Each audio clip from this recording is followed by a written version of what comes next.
სისხლიანი ნოემბრის მოვლენების შემდეგ ირაკლი კობახიძე პირველად გამოჩნდება ევროპის პოლიტიკური საზოგადოების სამიტზე ალბანეთის დედაქალაქში საერთაშორისო საზოგადოების წინაშე. მას შემდეგ, რაც ქართულმა ოცნებამ რეპრესიები მოუწყო საკუთარ მოქალაქეებს, დააკავა უკანონოდ სამოქალაქო საზოგადოებისა და მშვიდობიანი დემონსტრანტები და მათ წინააღმდეგ მძიმე პოლიტიკური ანგარიშწორება განახორციელა. პირველად ირაკლი კობახიძე ჩავიდა ალბანეთში, სადაც იმართება ახლა ევროპის პოლიტიკური საზოგადოების სამიტი. ეს არის რიგით მეექვსე სამიტი, რომელიც ყოველწლიურად იმართება და რომელშიც მონაწილეობას არა მხოლოდ საქართველოს, არამედ ევროკავშირის წევრი ქვეყნების გარდა საბოლოო ჯამში 47 ქვეყანა იღებს მონაწილეობას, როგორც სომხეთის, აზერბაიჯანის, ასევე თურქეთის ლიდერებიც იმყოფებიან ალბანეთის დედაქალაქში და შესაბამისად არ არის გასაკვირი, რომ ირაკლი კობახიძეც იქ არის წარმოდგენილი. ღონისძიება იმართება ალბანეთის ორგანიზებით, შესაბამისად ირაკლი კობახიძე სწორედ ალბანეთის ორმხრივად არის მიწვეული ევროპის პოლიტიკური საზოგადოების სამიტზე და ეს ღონისძიება არ არის ევროკავშირის მიერ ორგანიზებული. ახლა საინტერესოა, რისთვის ჩადის და რატომ ჩადის ირაკლი კობახიძე საერთაშორისო საზოგადოებასთან ერთად პოლიტიკურ სამიტში მონაწილეობის მისაღებად. მას აქვს რაიმე კონკრეტული წინადადება, რასაც შესთავაზებს ევროკავშირს, ევროპელ ლიდერებს თუ როგორ აპირებს ეს პოლიტიკური ურთიერთობების დათბობას, რომელიც ახლა არის ძალიან მძიმე საქართველოსა და ევროკავშირს შორის, თუ ის უბრალოდ აპირებს, რომ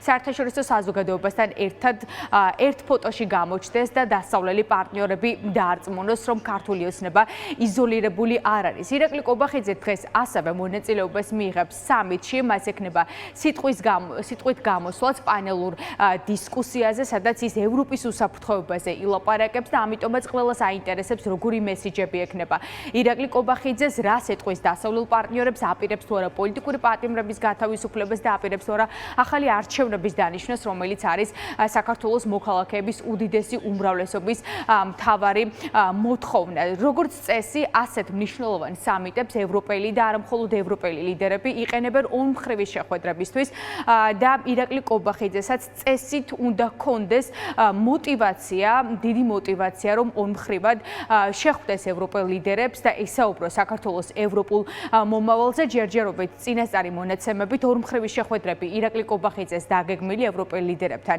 არ აქვს. ყოველ შემთხვევაში ინფორმაციას ამის შესახებ მთავრობის ადმინისტრაცია არ ავრცელებს და საინტერესო ახლა მოახერხებს თუ არა, ან ვისთან მოახერხებს ირაკლი კობახიძე დერეფანში მაინც გასაუბრება საქართველოს ევროპულ მომავალზე, ხელის ჩამორთმევას და ვისთან დაამყარებს ბიძინა ივანიშვილის პრემიერი კომუნიკაციას სამიტის ფარგლებში.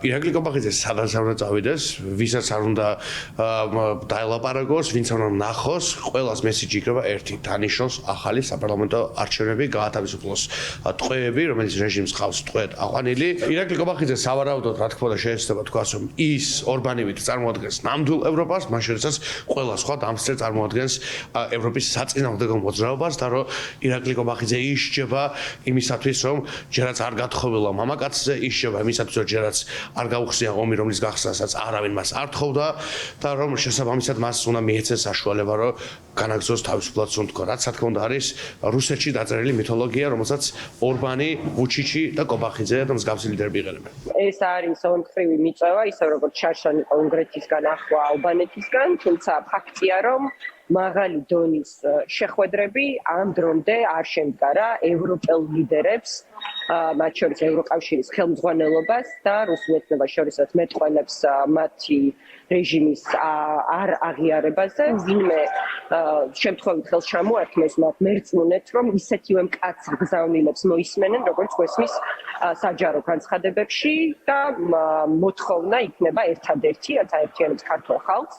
ეს არის პოლიტპატიმრების გათავისუფლება და ახალი თავისუფალი სამართლიანი არჩევნების ჩატარება. საქართველოს როგორც ესეთი უნდა იყოს წარმოდგენილი, მაგრამ რამდენადაც წარმომიდგენია და რამდენადაც ვიცი, არანაირი ორხრივი შეხვედრები დაგეგმილი არ არის, არც ფორმალური, არც არაფორმალური. ეხლა კიდევ ერთხელ კარიდორში თუ ვინმე შეხვდება და ყურში ჩაჩურჩულებს, რომ თქვენ ძალიან არადემოკრატიულები ხართ, მაგრამ სხვა გზავნილს მე არავისგან არ ველოდები. არც ერთი ქვეყანა არ იქნება ის ვინც იტყვით მათზე, რომ რაღაცა ყველაფერი კარგად არის და ნორმალიზდა მდგომარეობა საქართველოში. ის რაც ხდება არის ანომალია, ეს არ არის დემოკრატიული, ეს არ არის ევროპული და ეს არ არის ქართული. აი დერეფანში ადამიანების საძებრად წასული ირაკლი კობახიძე წარმოადგენს დღეს იმ დამარცხებულ გუნდს, რომელსაც ცივილიზებული სამყარო არ ესალმება, არ ელაპარაკება, არ ემეგობრება, ეს სამწუხარო რეალობაა, რომელშიც იმყოფება დღეს საქართველო, მაგრამ ეს არის ფაქტი.